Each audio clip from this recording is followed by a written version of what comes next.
Hey y'all, and welcome to my first official video on the start of my summer rankings. This week we'll be going through my 2025 QB watch list, aka my summer QB rankings. This year I got a little bit out of hand and ended up including 30 quarterbacks on this list, as there were a lot of quarterbacks I watched last year that I wanted to do a rewatch on, and a number of quarterbacks I expected some people wanted to hear about. That being said, this isn't an all-encompassing list, so please let me know if there's any other quarterbacks you'd recommend that I check out. A couple of other things I wanted to point out before we get started. These rankings and profiles aren't as comprehensive as my 2024 position rankings and are more things that stood out to me on my rewatch of them. So I don't have charting like I did for my 2024 profiles, with the exception of Cam Ward, as I completed his profile for 2024 after he declared for the draft, but before he decided to change course and return to school. So with all these players that we have to go through, let's get started. Kicking things off at number 30, we have Kaidon Salter out of Liberty. He's listed on ESPN at 6'1", 200 pounds, and he'll be 22 years old on draft night in 2025. He's a redshirt junior who redshirted his first year at Tennessee, then was dismissed from the program for driving without a license, then transferred to Liberty in 2022 after Malik Willis left the team for the draft. You can probably just look at Salter's stat totals and assume that he's very athletic. Even with sacks counting against his rushing yards, he put up over 1,000 yards rushing last year thanks to his great speed and acceleration. He's able to quickly find holes and follow his blocks to pick up some big gains. Salter also has one of the most flexible arms in this prospective draft class, being able to release it whenever and at whatever angle he wants. When you combine this with his rushing ability, he can cause a lot of headaches for defenders. Despite being this great of an athlete, Salter is also very smart with the ball and doesn't force throws very often. He knows when a receiver is open and when he can get a ball in, and understands the importance of getting consistent yards without turning the ball over. In terms of improvements, Salter has an extreme sidearm throwing motion that I almost wouldn't even consider a 3/4 release, and it's almost closer to a 1/2 release or just a straight sidearm throw. Some quarterbacks can get away with this release motion if they have the arm strength to generate enough torque, but Salter just unfortunately doesn't seem to have enough strength in his arm to be able to get away with that, and that often causes him to have a slower release and stops him from having consistent zip on his balls. Salter's footwork is also pretty messy, with a dropback that is too casual and very heel clicky, and at times has too much skipping rather than stepping in his normal dropback. He also has a really inconsistent base at the end of his drop, and when he sets up to throw, that affects his accuracy to be able to deliver the ball cleanly. There were also a lot of times when he didn't drive the ball with enough of his lower body and often relied too much on his upper body. Salter also had limited experience against quality opponents. When he did face Oregon in their bowl game last year, he mostly struggled getting the ball downfield and was rather unimpressive for the game. He won't have a lot of opportunities to prove himself against better competition this year until their bowl game, so unfortunately this will likely remain a question mark for him. In conclusion, I'd be pretty surprised if he ends up declaring for the 2025 draft, but I still want to include him regardless. As of right now, he's a big project that could benefit from some more development, but I wouldn't be surprised if he's a hot commodity in the transfer portal next year. Next, at number 29, we have Dequan out of Baylor. He is listed on ESPN at 6'2", 205 pounds, and he'll be 24 years old on draft night in 2025. He's a redshirt fifth-year senior who was the starter at Toledo for the past 3 years, prior to transferring to Baylor for the 2024 season. In terms of strengths, Finn is a great athlete and really excelled in the read option offense with Toledo. He has good speed, but is also shifty and has the agility to make defenders miss in the open field. He also runs with really good vision and knows how to use his blocks in open space. Finn has a quick, snappy release that allows him to get the ball out quickly and fit it into tight windows between defenders. It also lets him make decisions at the last minute when he sees an open receiver while evading the pass rush. Finn shows toughness on every play that has to be recognized. He isn't afraid to deliver throws through hits and also isn't afraid to lower his shoulder when he's fighting for yards on the ground to pick up a first down. In terms of improvements, Finn's footwork could use some development. He can be a bit erratic with his rhythm to his drop back and can have a bit of an awkward start to it. He also bounces a fair amount in the pocket, and this causes his base to shift in width. He also doesn't always have his foot set up correctly when he delivers throws and often relies too much on his arm strength.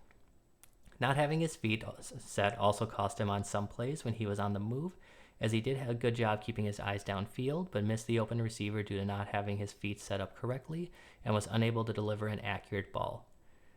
He has gotten better with this, but it still seems that he's a bit delayed in his processing and doesn't always throw with great anticipation. There were too many times when he would wait for the receiver to be open before delivering the ball. This hesitation led him to have the third highest time to throw of starting quarterbacks in college last year. Also, I'd like to see him work through his progressions and not stare down his receivers quite as frequently as he did. Also, when he did struggle to find an open receiver, he would tend to get frantic and start to rush out of the pocket a little bit too early. Again, this seems to be something that he's improving at, but still something that he needs to continue to take a step forward in for 2024. There's also too many times when Finn would force throws and give defenders the opportunity to make a play. He didn't have a terrible turnover-worthy play rate, but also likely benefited from playing lesser competition.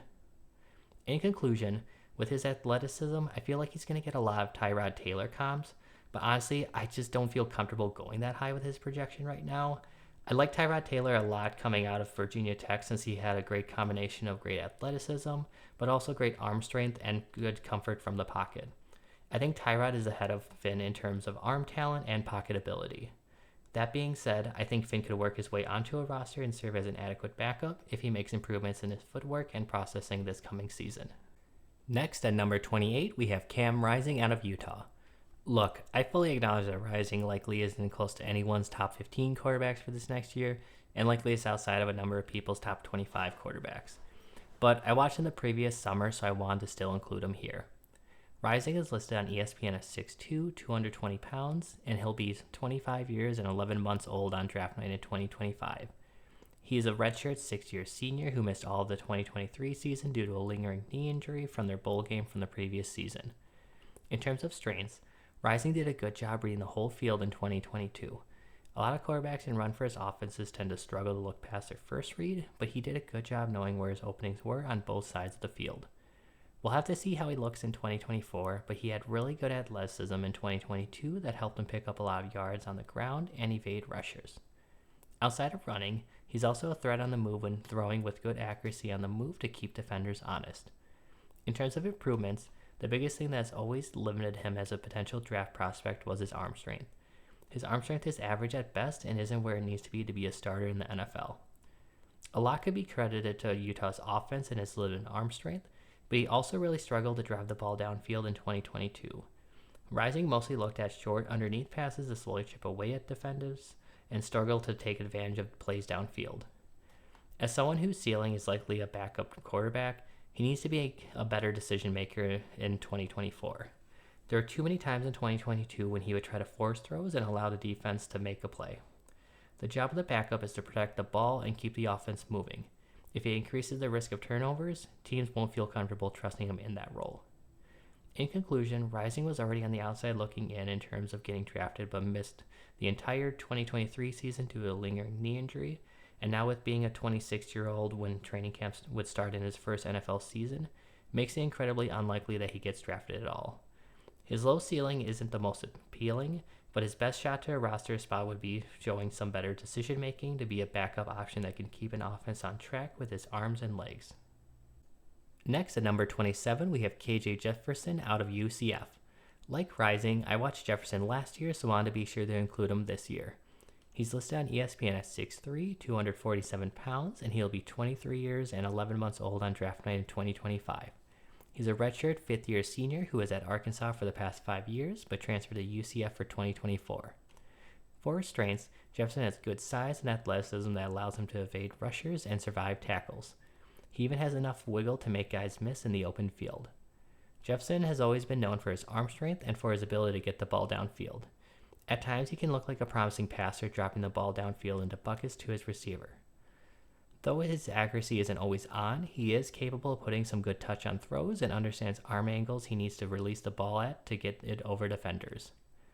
For improvements, Jefferson has this bad habit of throwing floaters to his receivers, which doesn't take advantage of his arm and allows defenders to close in on the receiver, limiting yak opportunities.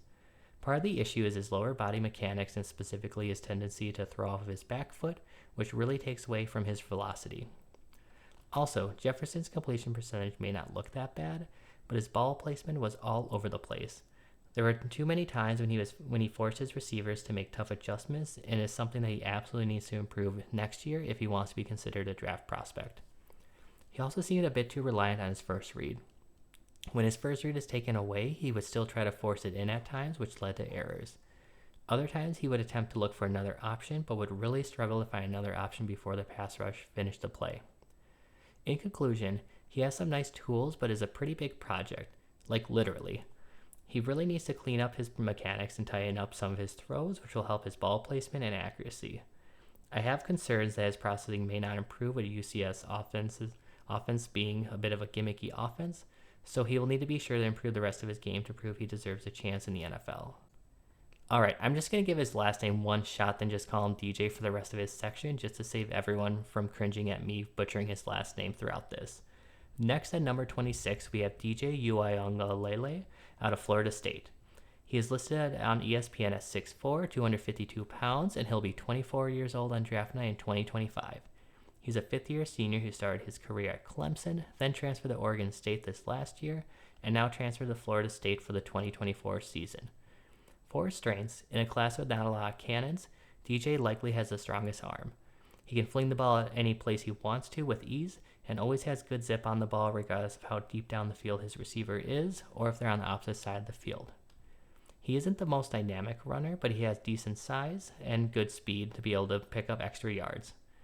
Also, he has enough wiggle to make him even harder to bring down in the open field with his size. His starting experience gave him a good feel in the pocket. He does a good job stepping up when needed and can make subtle movements to be able to move with his protection.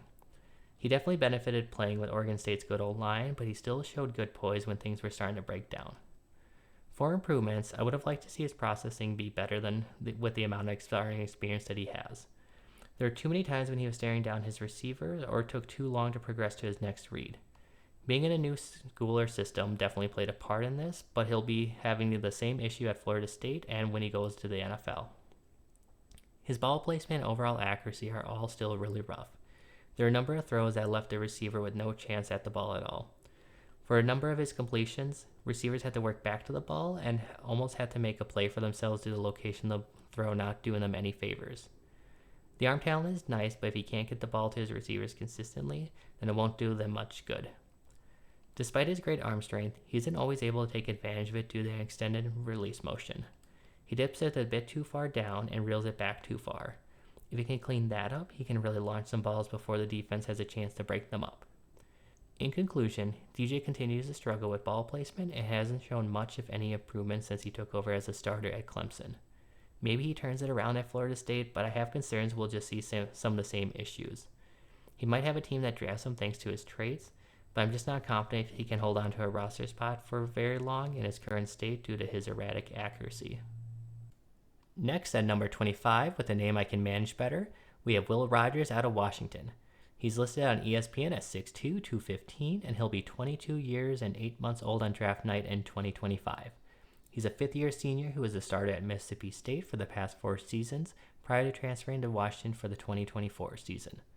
For strengths, Rogers has a compact, quick release that lets him do his best work in the short passing game.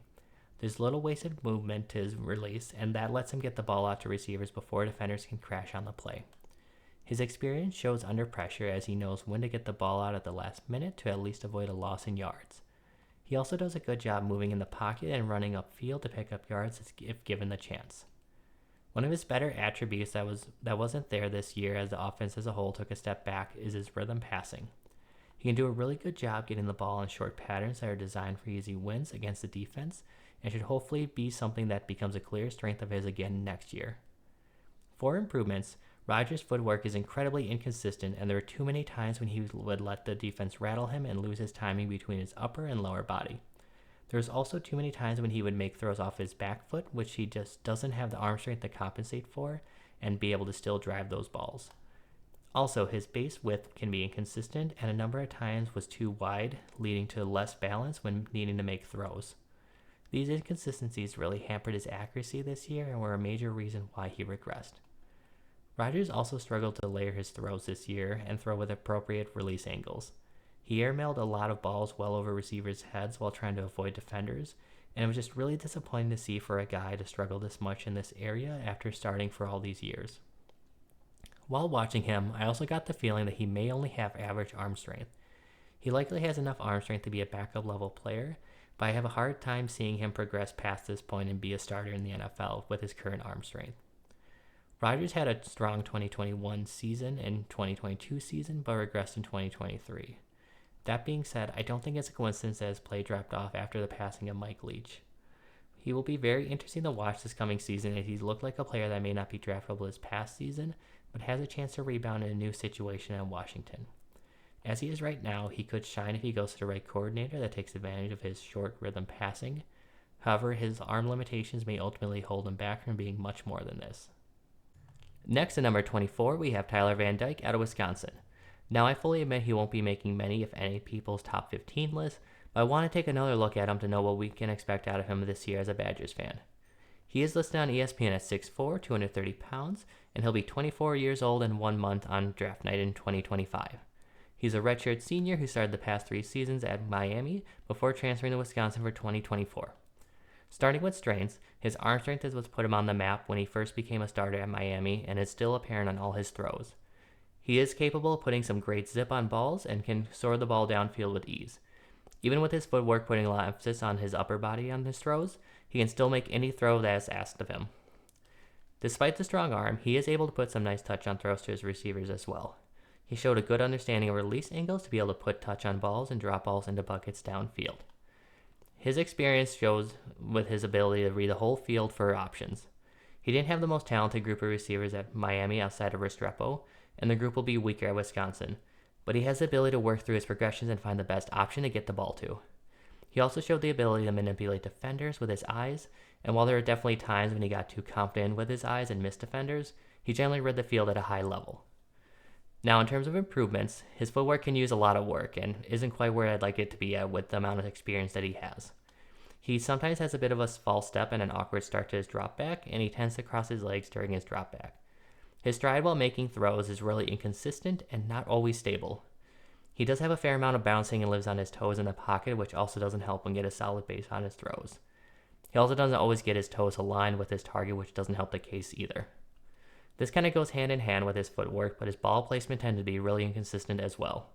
His ability to get the ball on his target was good, as you can tell from his completion percentage, but the receivers often had to make unnecessary adjustments to the ball.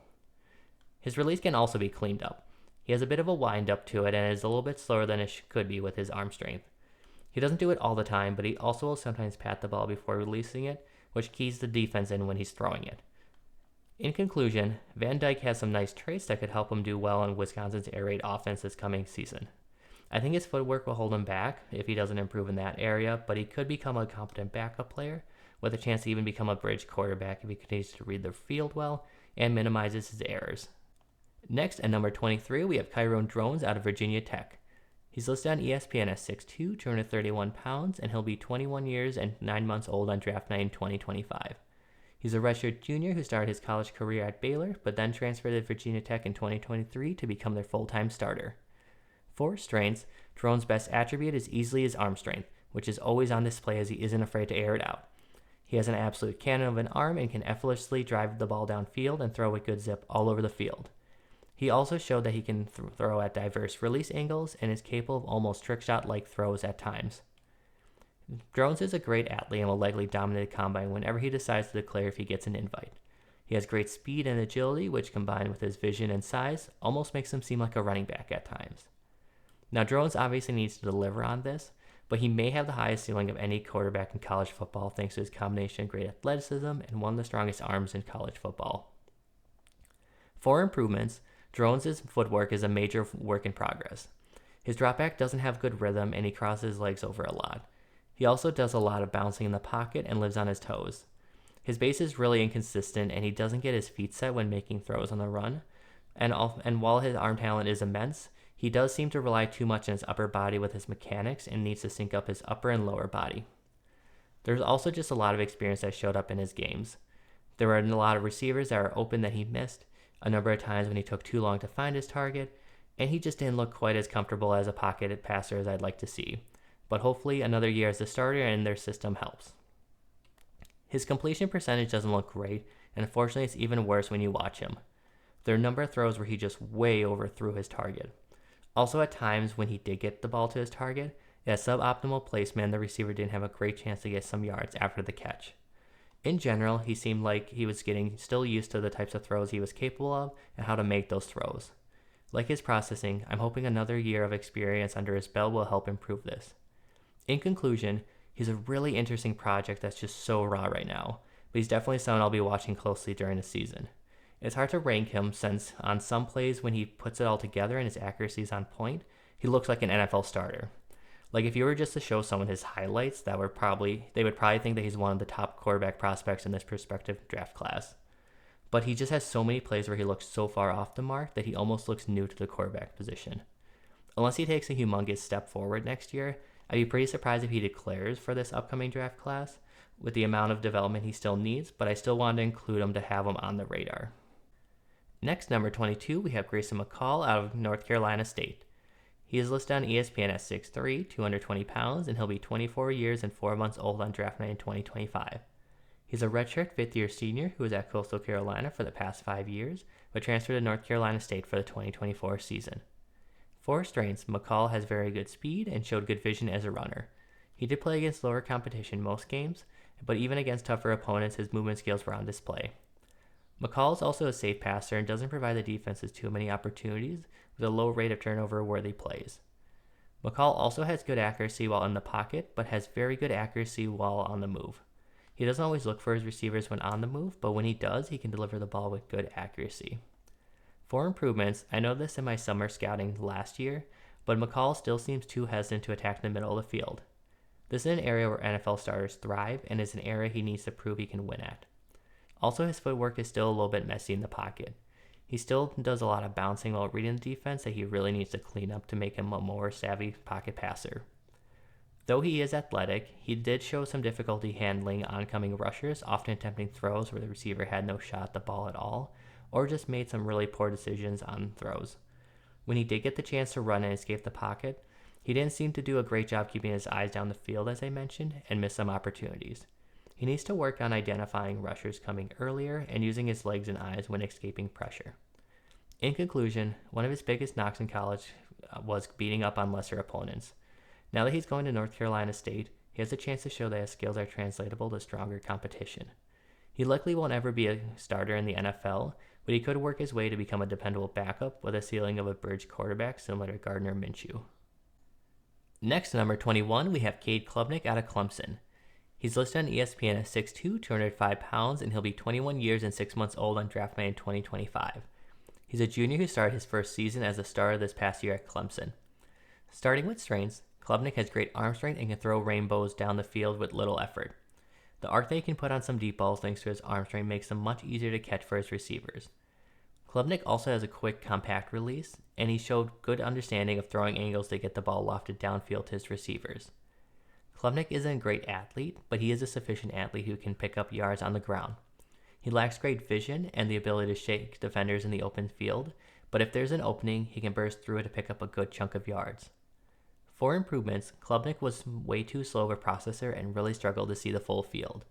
He needs to become a lot more decisive this year and look more comfortable playing out of structure to be able to be taken more seriously as a quarterback prospect.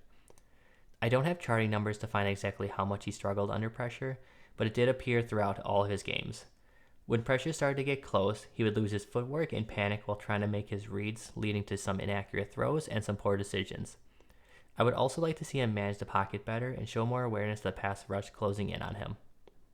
As I mentioned, Klubnik has decent speed, but I kind of think he thinks he has great speed. There were way too many times when he tried to evade a defender or think he could outrun the defender and be taken down for a loss or limited gain. He might still be thinking that he's playing against high schoolers, but he needs to make that adjustment to college-level athletes. In conclusion, Klubnik has some nice traits, but needs to improve in the mental aspects as a quarterback to make himself a more exciting prospect. Right now, there's just way too many poor decisions that are worsened with him not being quick enough to pull the trigger. Hopefully, he can take another big step forward next year and be a starter, as he is a starter for another full season. Next, at number 20, we have Garrett Nussmeier out of LSU. He's listed on ESPN at 6'2", 205 pounds, and he'll be 23 years and 2 months old on draft night in 2025. He's a redshirt junior who was behind Jaden Daniels for the past 2 years, but will look to build on his performance from LSU's 2023 bowl game as a starter in 2024. For strengths, you can tell Nussmeier is the son of a former quarterback and current NFL quarterback coach, as he's one of the most polished passers despite his limited playing time. He does a good job staying flat on his feet, has good rhythm to his drop back, has good timing with his upper and lower body, and has good mechanics on the move. He does have a 3/4 release that almost looks a bit closer to a sidearm throw at times, but he has solid release speed to make this less of an issue. Nussmeier also has great arm strength and can fling the ball all over the field. He doesn't always use the velocity you would expect from someone with his arm strength, but he can absolutely let it fly downfield and even get the ball down deep on rollouts. Obviously, there weren't a lot of snaps to go off of, but he seems to be very calm in the pocket and is quick to identify rushers and how to make subtle movements to stay within the pocket. He makes smart decisions of when to bail from the pocket and just overall seems to show a lot of poise that you wouldn't expect from someone with only one start to his college career. For improvements, where his inexperience did show was in his processing speed. There were a lot of times when Nussmeier held the ball longer than he needed to and was way too hesitant to get it to his receiver unless the receiver was wide open. He needs to prove that he can throw with anticipation this coming season with how important it would be for him as a pocket passer. Where his release can give him some trouble is when he tries to layer some throws. It's not impossible with his release, but it takes a lot more effort to drop them in between defenders, and it's something he struggled with the limited snaps he played. With Nussmeier, a limitation he likely won't be able to control is that he'll likely need to be a pure pocket passer in the NFL.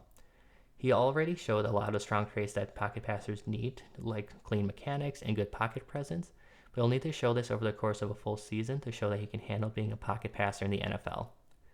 In conclusion, this might be a little bit lower than some people, but I think Nussmeier is a fine player, but not really one that I'm overly excited about just yet.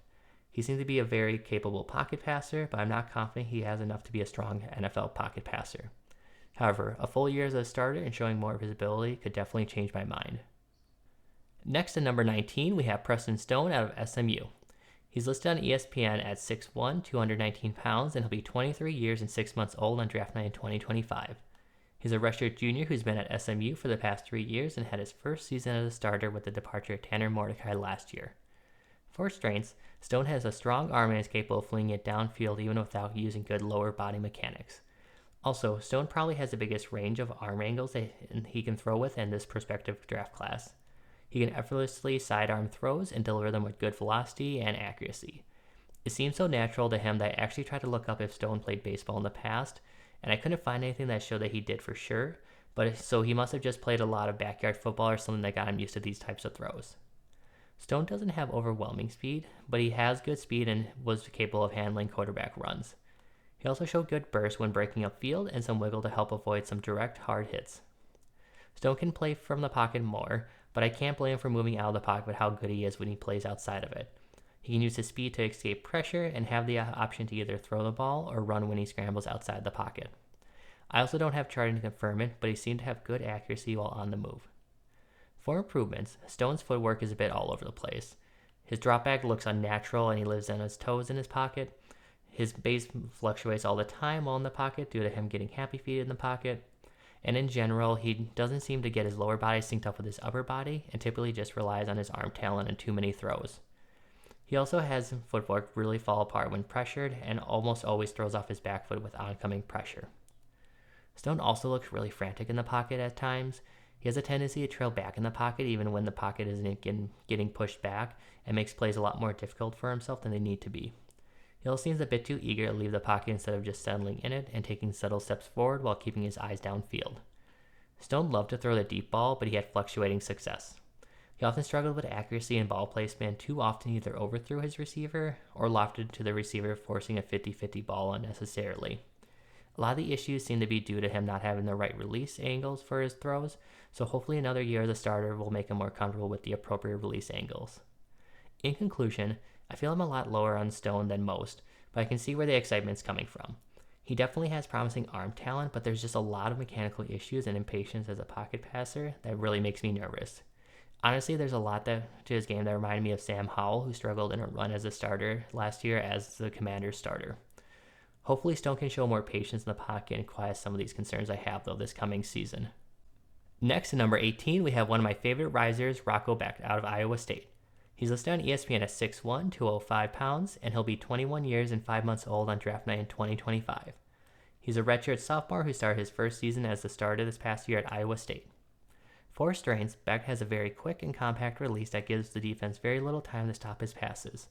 He also does a great job throwing with anticipation, which is extremely impressive for a first-year starter. When he's in rhythm, he can really dice up a defense. I was also really impressed with how calm under pressure he was as a redshirt freshman. He had some nice subtle movements in the pocket to evade rushers and did a great job getting rid of the ball before the rush got to him. Despite being a first-year starter, he also seemed to have a good understanding where his checkdown was when rushers were getting close, so he could get the ball out and keep the offense on track. Becht also did a good job protecting the ball as well and didn't put it in harm's way. A number of his interceptions had more to do with ball placement issues than poor decisions, so there's a good chance he's able to limit those turnovers next year if that improves. For improvements, his footwork, especially when he's on the move, could use some tuning up. There were too many times when he was on the move and he would lose his feet under him and throw inaccurate balls. In the pocket, his drop back can get a little heel clicky and also seems a bit frantic and doesn't have a consistent rhythm. There's also a number of times when he didn't sync up his lower body mechanics with his upper body mechanics and also saw the width of his base being inconsistent. Due to inconsistencies in his footwork, his ball placement could really be sporadic at times. He would almost always do a good job keeping the ball on his target, but at times force him to make unnecessary adjustments. This did seem to slightly improve as the year went on, and hopefully with more experience and chemistry with his receivers, this gets cleaned up in 2024. Also, his offense had a high rate of slant routes and simple one-read throws that concerns me. This led to a bad habit of staring down receivers, which allowed defenders to wait and read his eyes. Hopefully this was just more due to being a first-year starter, and he shows improvements in both these areas this coming season. In conclusion, Becht didn't get a lot of attention due to playing with Iowa State last year, but I think he could be a big riser this coming season. He has some nice traits and enough arm talent to be able to have a chance as a starter in the NFL. His improvements in his footwork and ball placement will be two areas that could really help him rise up these rankings by the end of the coming season. Next, number 17, we have Donovan Smith out of Houston. Listed on ESPN at 6'5", 241 pounds, he'll be 23 years and 6 months old on draft night in 2025. He's a redshirt senior who played his first season at Houston last year after transferring from Texas Tech. For strengths, Smith has a very quick, efficient release that helps him fling the ball. This gives him a lot of early zip to the ball and helps him fit throws into tight windows. Smith also has a very strong arm that's capable of driving the ball downfield. I wouldn't consider it an elite arm, but he has plenty of arm strength to finish any throw that will be asked of him in the NFL. He also has a very flexible arm that is capable of getting the ball out of several different release angles and still always have good zip to his throws. For improvements, while Smith has a lot of natural talent, his footwork is a bit of a work in progress. His dropback lacks a consistent rhythm and sometimes will have a bit of a skip to the start of it, and he also is very balanced in the pocket, will also often mistime his upper and lower body mechanics, and overstrides too frequently on his throws, which affect his accuracy. He also loses his feet and doesn't get square with his target when throwing on the run, which really hurts his overall accuracy on the move. He also needs to work on speeding up his processing and decision making. There were a lot of times when he was caught staring down his target from the snap and sometimes would try to force throws in regardless of whether they were covered or not. He also seemed way too delayed in the timing of his throws and would wait way too long to deliver throws well after the receiver already made their cuts.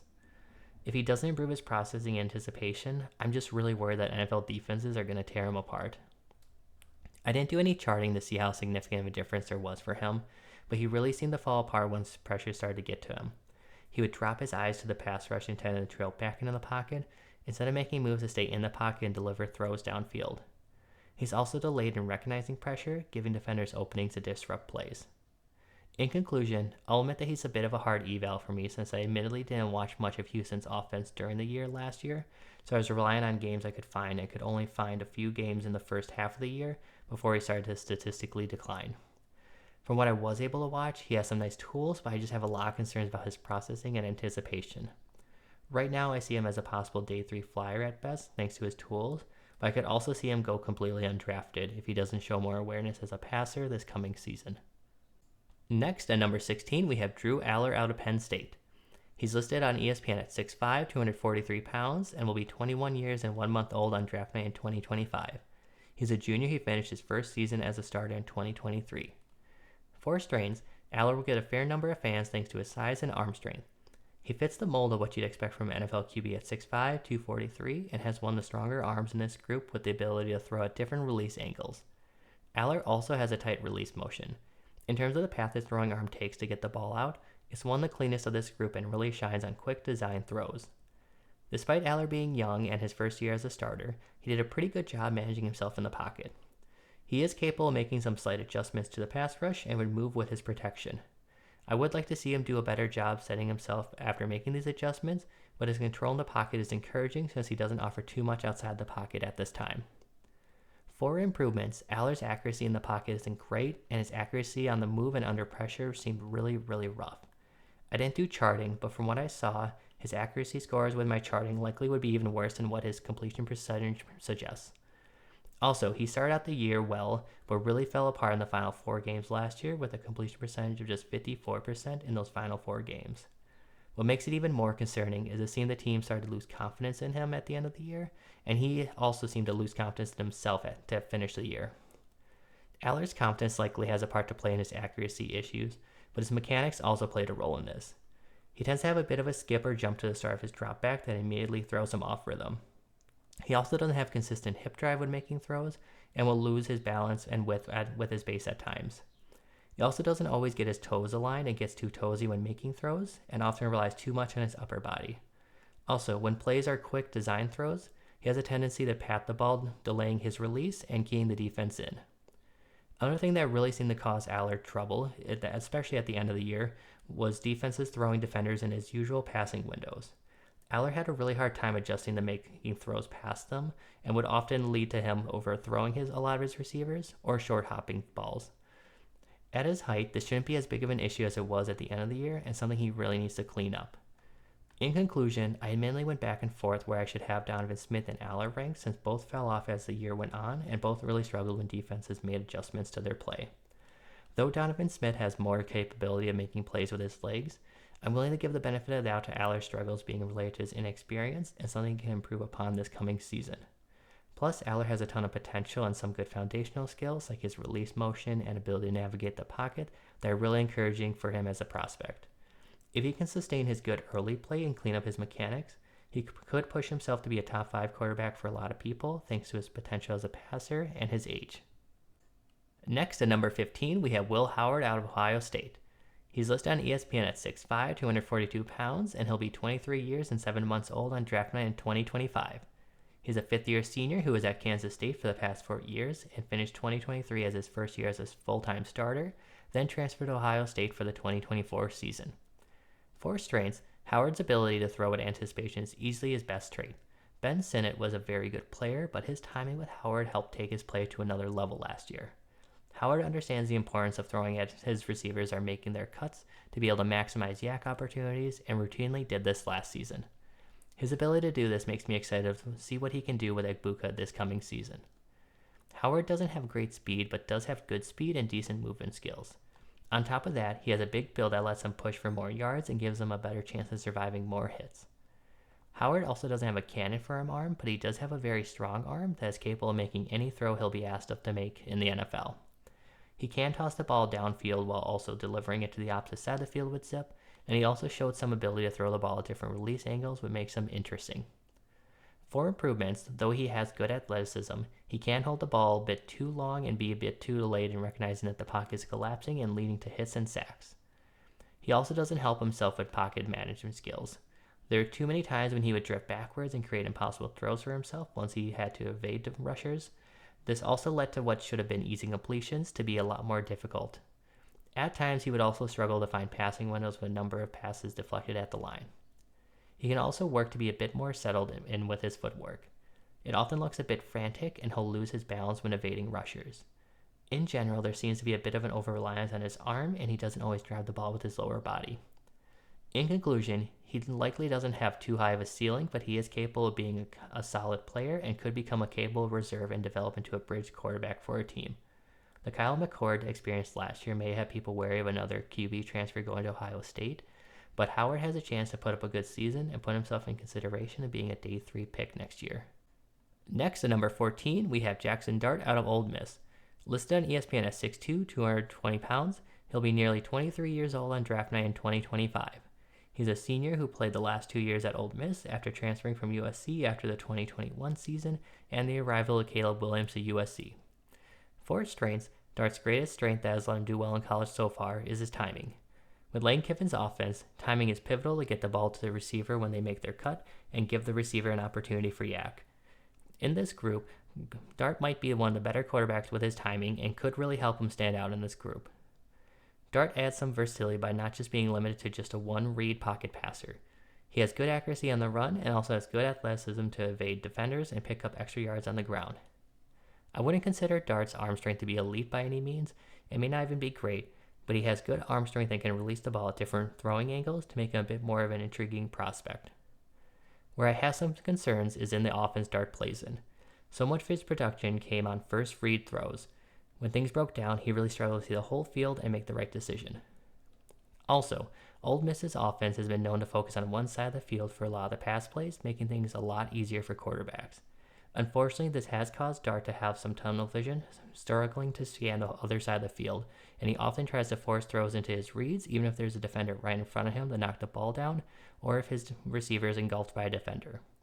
In general, pressure can really rattle him, and something that he'll need to prove he can overcome when the play call doesn't let him beat the defense with his first read. His footwork also looks pretty sloppy. He gets very toesy and bouncy, reducing the balance on his base. He also gets very heel clicky and casual with his drop back. He also almost always passes the ball before releasing it, which slows his release and also keys in the defense to jump the throw.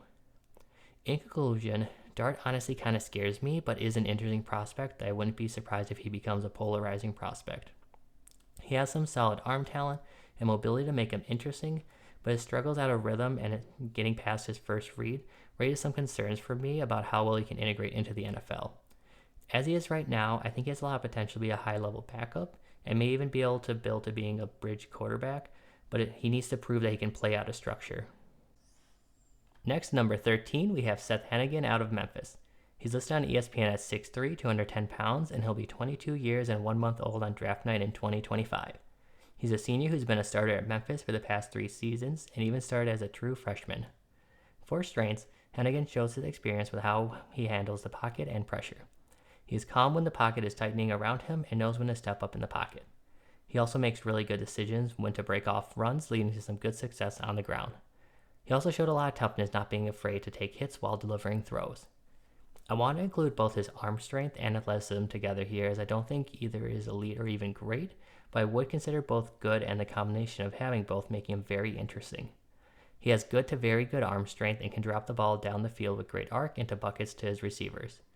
His deep ball at time could die a little bit before it gets to his receiver, and he didn't always have great zip to the opposite side of the field, which is why I'm not comfortable considering his arm strength great, but he does have good athleticism that could still help him against better competition, and it wasn't just him being a better athlete against lesser teams. Like I mentioned with his arc, he has some really great arc to his throws and has a great understanding of release angles and how to layer throws.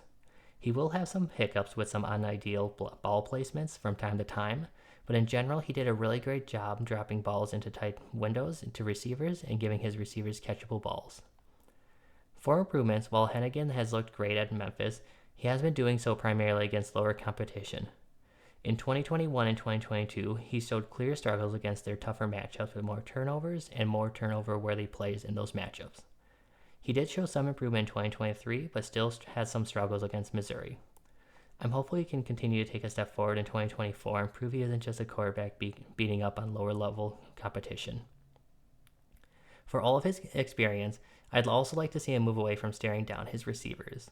He seems to do a good job at identifying where to get the ball, but often stared down his intended target, which better competition could key in on and likely contribute to some of his previous struggles against stronger opponents.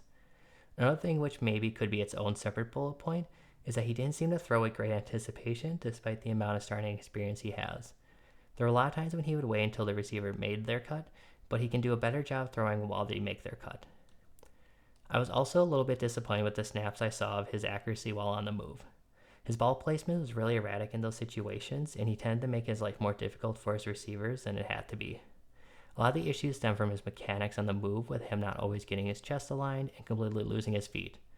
I also saw that come up a few times on scheme throws where he seemed to get a bit antsy and tried to rush and sneak throws in sometimes.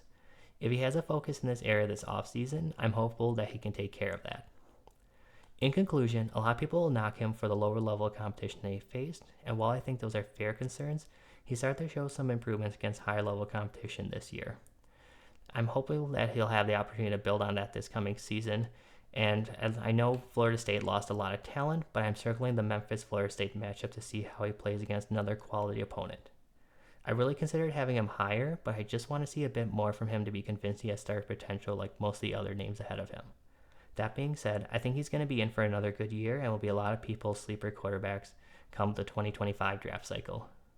Next, at number 12, we have Brady Cook out of Missouri. He's listed on ESPN at 6'2", 205 pounds, and he'll be 23 years and 6 months old on draft night in 2025. He's a redshirt senior who has been a starter at Missouri for the past 2 years. For strengths, Cook has a really good feel for throwing angles. He knows what arm angles to release the ball at and can really drop the ball into buckets for his receivers. He also isn't afraid to attack all areas of field and has a good eye and understanding of how to layer throws in to get them in safely. He doesn't have great athleticism, but he is a decent athlete with solid speed and agility to move around defenders. He won't be making defenders miss in the open field, but he isn't afraid of contact and has some decent contact balance. Also, he has some good vision, which altogether makes him a more interesting runner. Just like his athleticism, he isn't great when it comes to arm strength, but he has a very capable arm that is able to drive the ball downfield. He isn't always able to put great velocity in balls, but he does have a quality enough arm to complete all the passes that will be asked of him in the NFL. For improvements, I like to see Cook have a bit more awareness in the pocket. There are too many times when pass rushers would sneak up on him and he didn't recognize a blitz coming in, and he allowed it to completely alter the play. He also doesn't consistently move with the pocket to make his life easier and will occasionally float back when pressure is closing in and throw off of his back foot. This will be his third year as a starter, so I would really like to see this cleaned up since he has the experience for this to be better. I'd also like to see Cook not stare down his receivers as much as he did. There are too many times when he would stare down his target, hesitate, and then release the ball.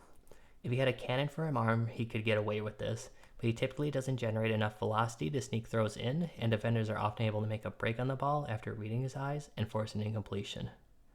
His ball placement isn't terrible by any means, but it can be inconsistent. At times he can drop balls to receiver with great accuracy, but other times he makes what should be easy receptions more difficult as the receiver has to work back to the ball. A bit of improvement and more consistency in this could really help how he's viewed as a prospect. In conclusion, Cook likely doesn't have what it takes to be a starter in the NFL, but I think he has all the makings to be a very capable backup in the NFL. He reminds me a bit of Jake Browning, who has been a career backup in the NFL, but showed this year that he's capable of helping a team if he needs to step up. I think Cook could follow his career path and become a valued backup just like Browning was for the Bengals. Next, at number 11, we have Dillon Gabriel out of Oregon. He's listed on ESPN at 5'11", 204 pounds, and he'll be 24 years and 4 months old on draft night in 2025. He's a redshirt fifth-year senior who started his career at UCF and played 2 years as a starter before missing his junior year due to a broken clavicle, then transferred to Oklahoma in 2022 to be the starter for the past 2 years, and now transferred to Oregon for 2024. For strengths, despite his high volume pass attempts and rush attempts, Gabriel does a good job protecting the ball. He has had his fair share of fumbles throughout his career, but he has a very low percentage of turnover-worthy plays as a passer. He also showed that he's capable of working through his progressions, making throws all over the field. A lot of quarterbacks with his movement skills would tend to just run upfield, but he does a good job knowing where to move with his eyes to find his next option. Gabriel also has some good wheels, but has good agility to make defenders miss in the open field. He's not an absolute burner like Jayden Daniels or Anthony Richardson, but he has some nice curvilinear movement to give defenders a lot of trouble taking him down. For improvements, his footwork is a bit erratic. It's very choppy with poor execution of steps with a lot of moments of him crossing his legs over each other. His base is also too narrow, which leads to him relying too much on his upper body on his throws. And his ball placement wasn't bad, but there were some missed opportunities due to some footwork deficiencies. Going into some things that Gabriel unfortunately can't control, he seems to have average arm strength by NFL standards. He is fully capable of making all the throws in college, but really needs his whole body to rip it with velocity. There were just too many times when the ball took too long to get to his receiver, and the defense had time to make a break on the ball, especially when making throws to the opposite side of the field. Just as his arm strength may not be up to NFL standards, I'm afraid his size isn't either, and honestly I wouldn't be surprised if he's smaller than his listed weight. In conclusion, Gabriel's a very good college quarterback, but there will be questions of how good of an NFL quarterback he can be. He is a safe passer that can still win down the field and on the ground, but I'm just not confident he has the arm strength to be a full-time starter for an NFL team. That being said, he could become a bridge quarterback for a team if he continues to protect the ball in the air and makes plays on the ground. Alright, now that we're in the top 10, this is where we start to get some guys with serious starting potential. Kicking off the top 10, we have Leonard out of Notre Dame.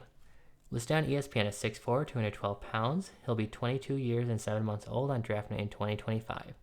He's a senior who played his first 3 seasons at Duke, but transferred to Notre Dame for his senior season this year. For his strengths, Leonard has great arm strength paired with an efficient release. In terms of arm talent, Leonard might be up there with one of the strongest arms of this potential draft class, especially if he can use his lower body more efficiently on throws.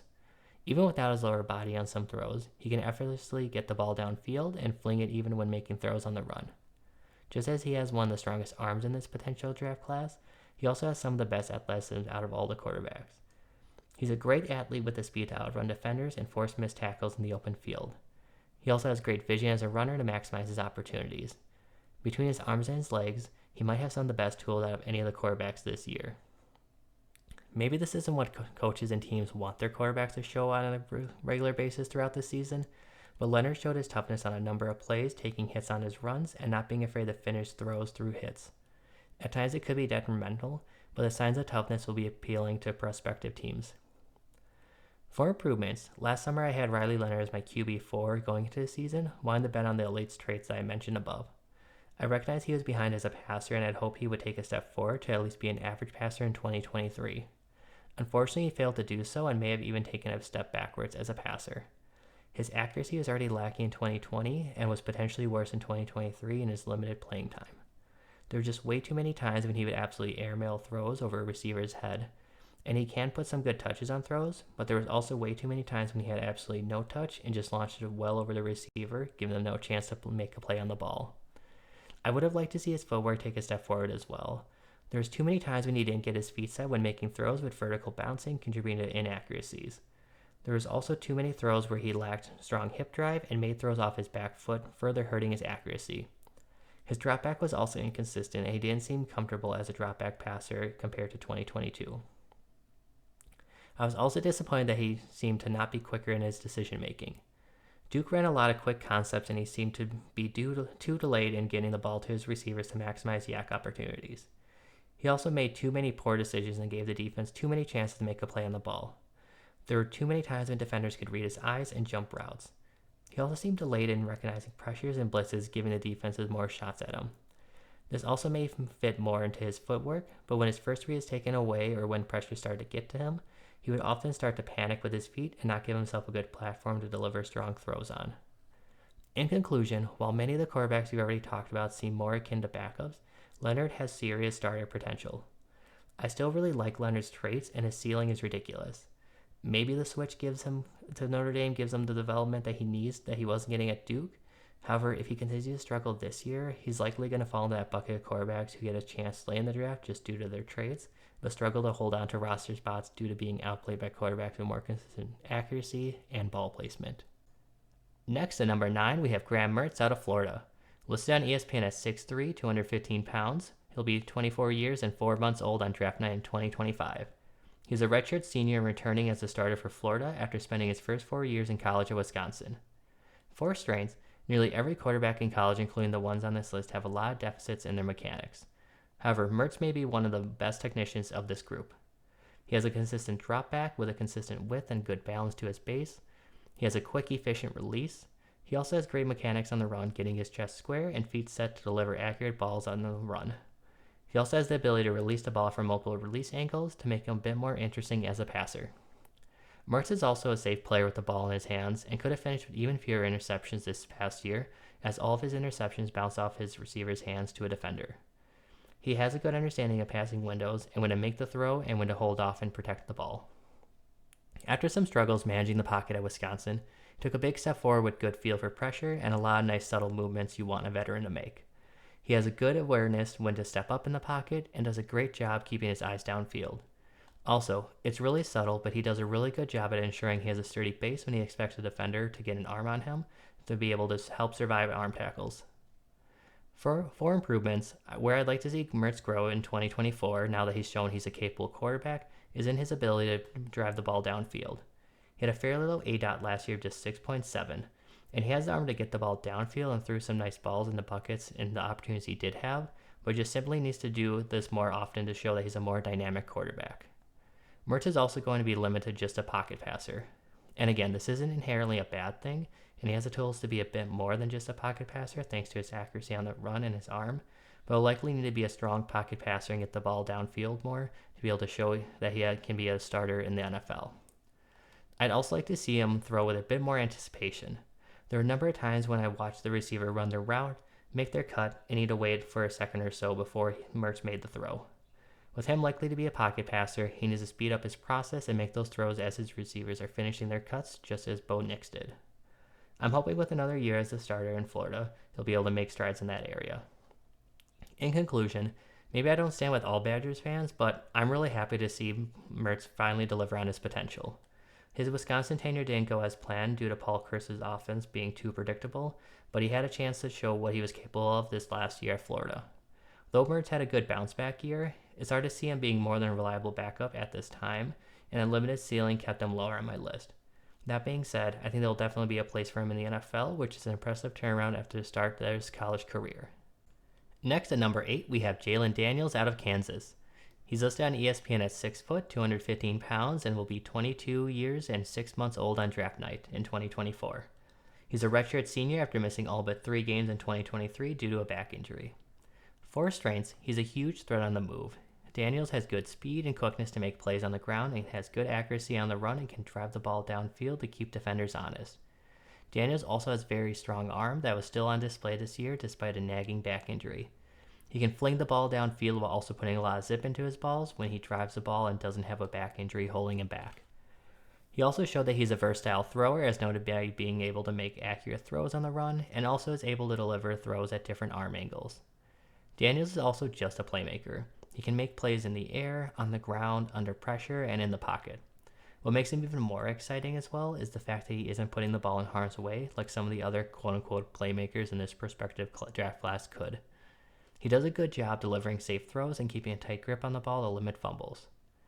For improvements, there were a number of times when Daniels didn't look comfortable throwing from the pocket with a stiff drop back and seemed to be a bit hesitant making his reads.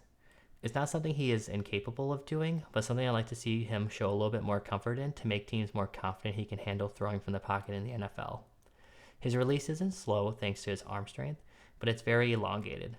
He dips the ball and cranks it back way too much, making a much longer motion than it needs to be, and doesn't let him take advantage of his arm strength and throwing speed. Finally, this isn't his fault, but he played primarily out of an option offense with a number of plays that only required a focus on his first read.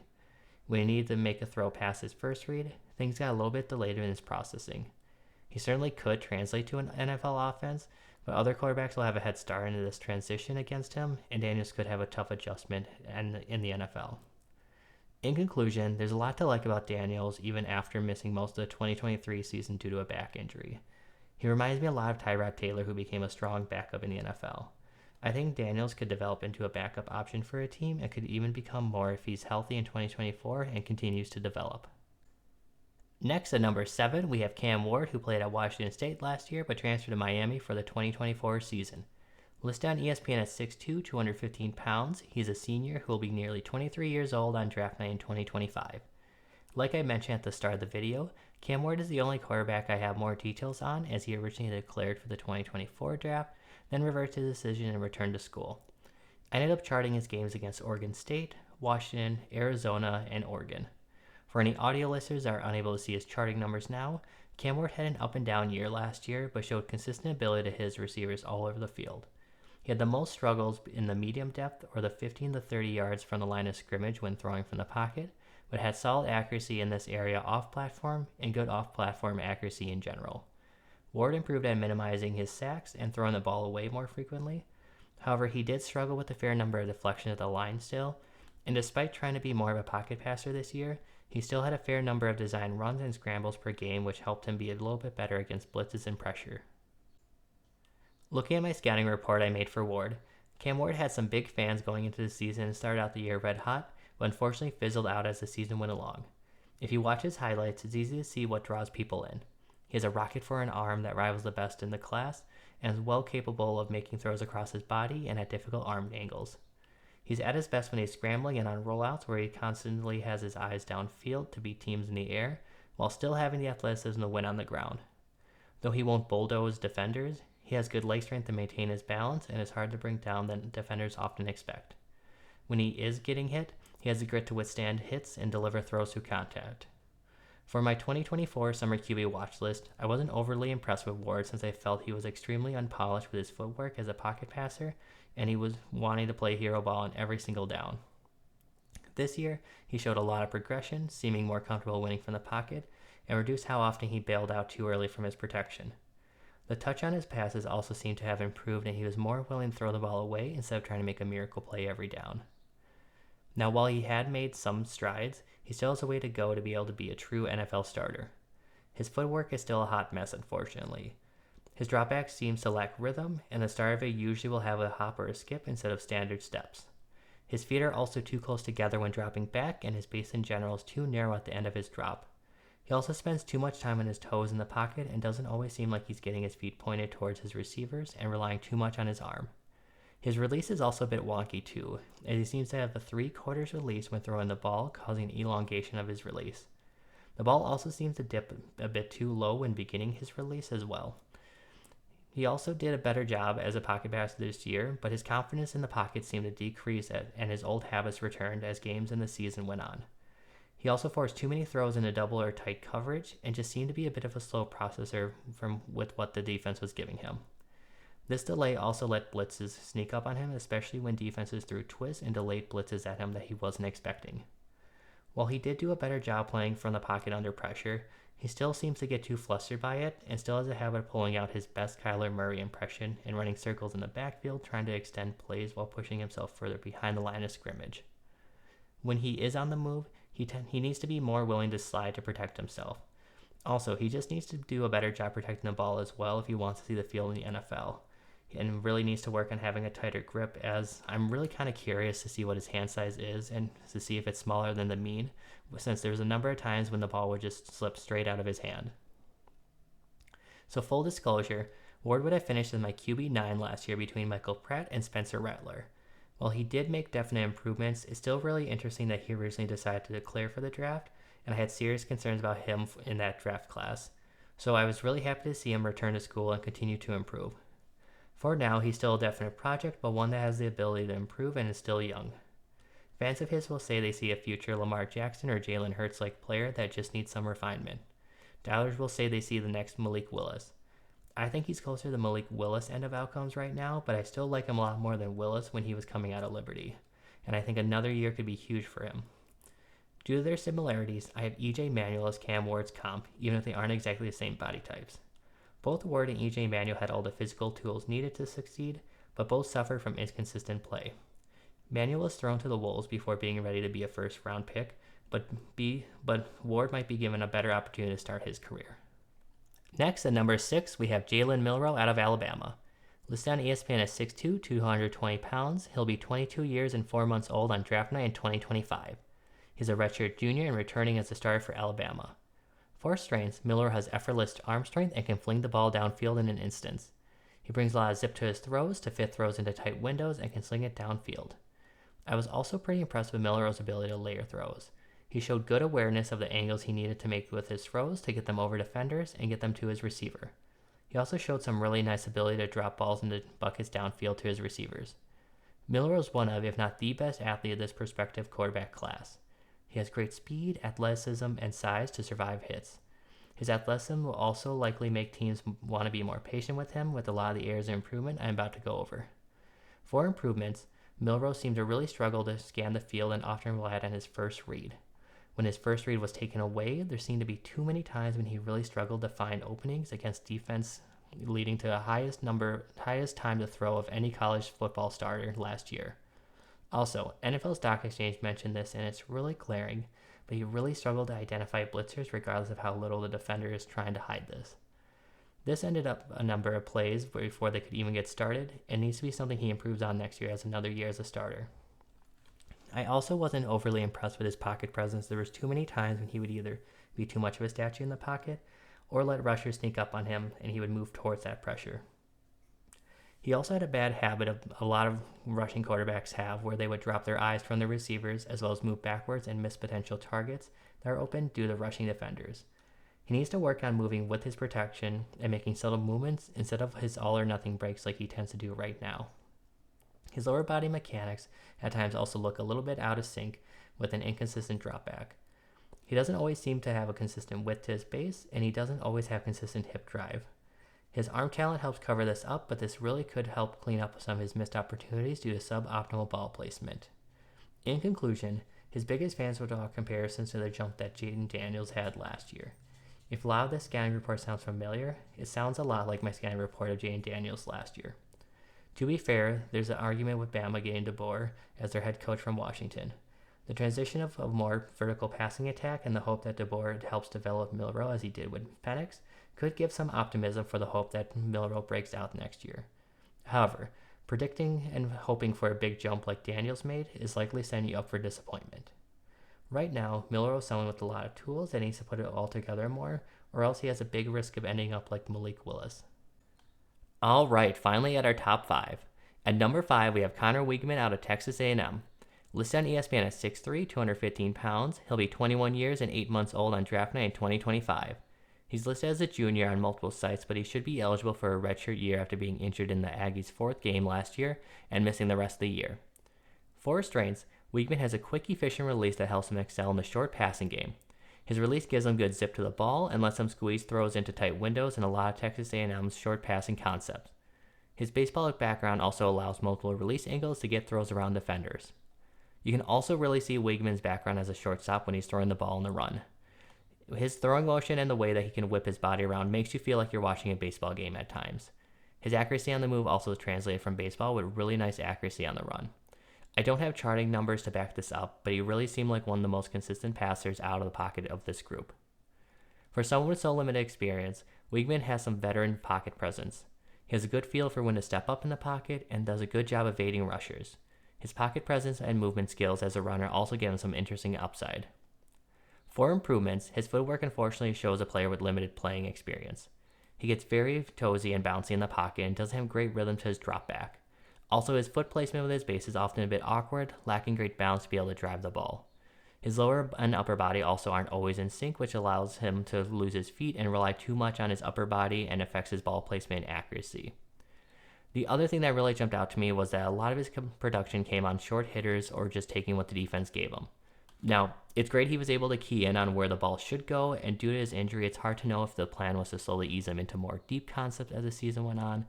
However, there were just way too many times when he would pass up deeper attempts on 3rd and long, and instead settled for checkdowns that had no chance of converting the down, or had smaller to no gain on a scramble. This may also be a separate issue, but I feel like he lacked good touch on his balls, showing more of that baseball background. However, I'm hoping a fully healthy year and more experience will dispel this concern that I have of him. Finally, this isn't a fault of his own, but we just haven't seen him play very much with only 9 starts under his belt. Staying healthy and playing at least a near full season will be huge for his potential draft stock.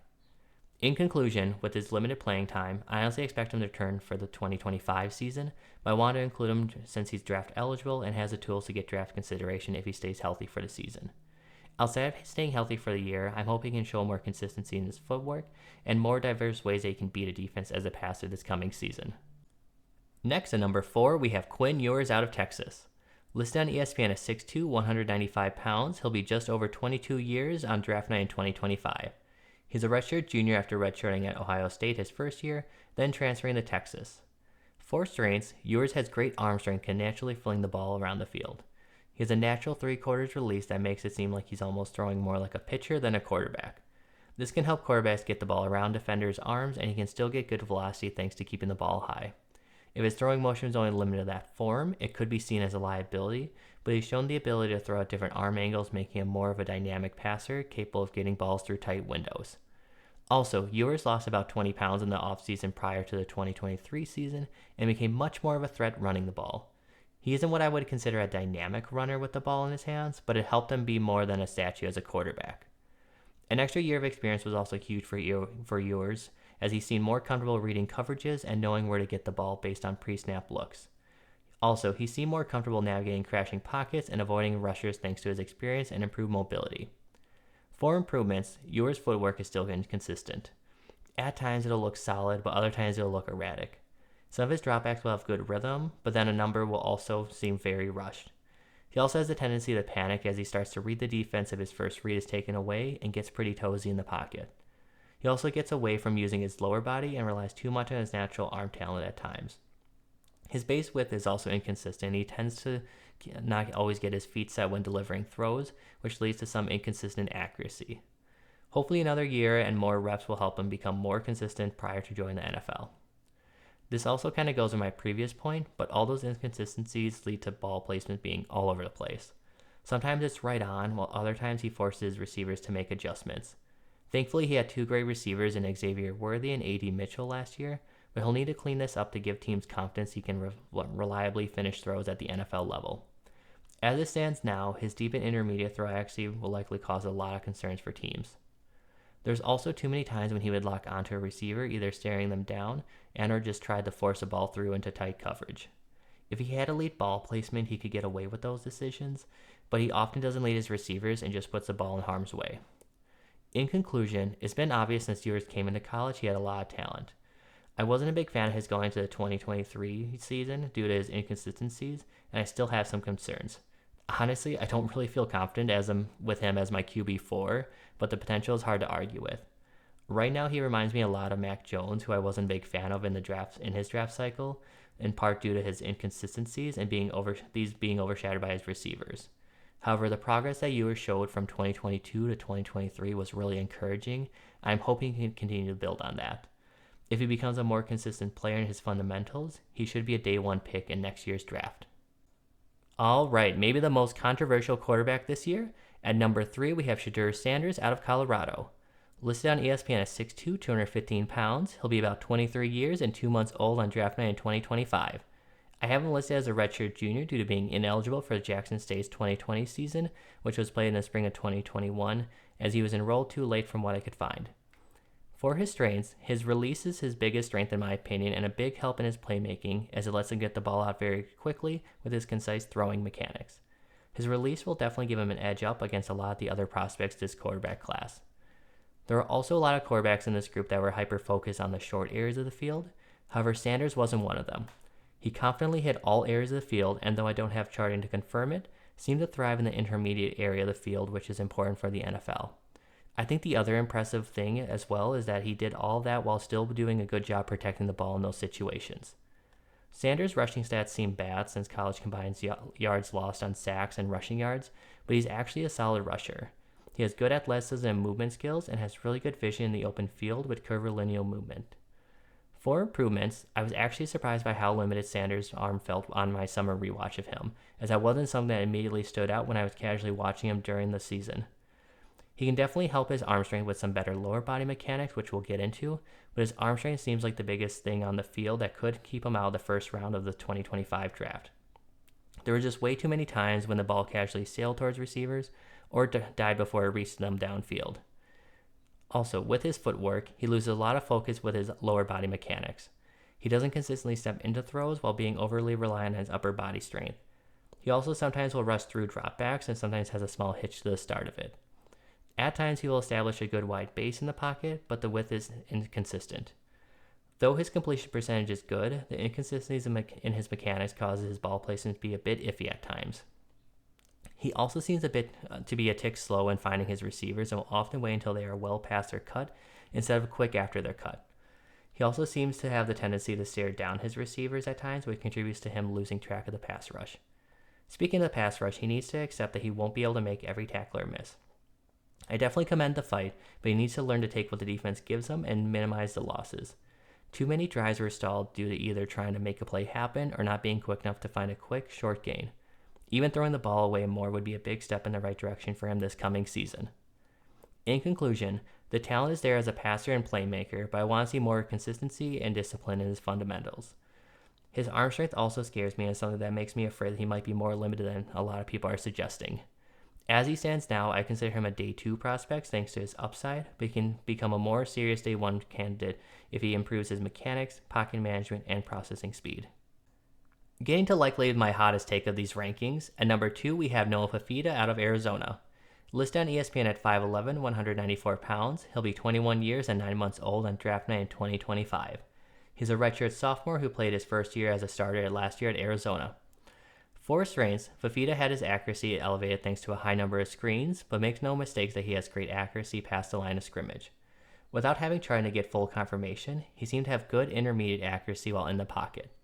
He was also very accurate while on the move, which will be huge for him at this size if an offensive coordinator wants to move him away from the pocket to get more open passing windows, just like the Seahawks did with Russell Wilson.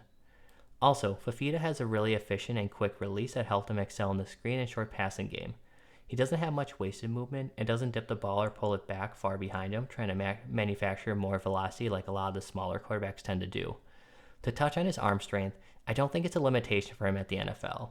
It definitely isn't at Russell Wilson level for his size, but I feel it's comparable to Bryce Young, and he showed the ability to drop balls into buckets at the end of the year. When Fifita wasn't throwing screens, he seemed like a very strong decision maker, especially around the red zone. He used his eyes to scan the field, alter defenders' positioning with his eyes, and had a good feel when the receivers were open or were about to be taken away by the defense. He really just seemed to have a good feel where to go with the ball and how to get it there. Despite this being his first year as a starter, he also protected the ball well with just 6 turnovers on the season. He also showed pretty good awareness as a first-year starter of when to give up on a play and take what the defense was giving him.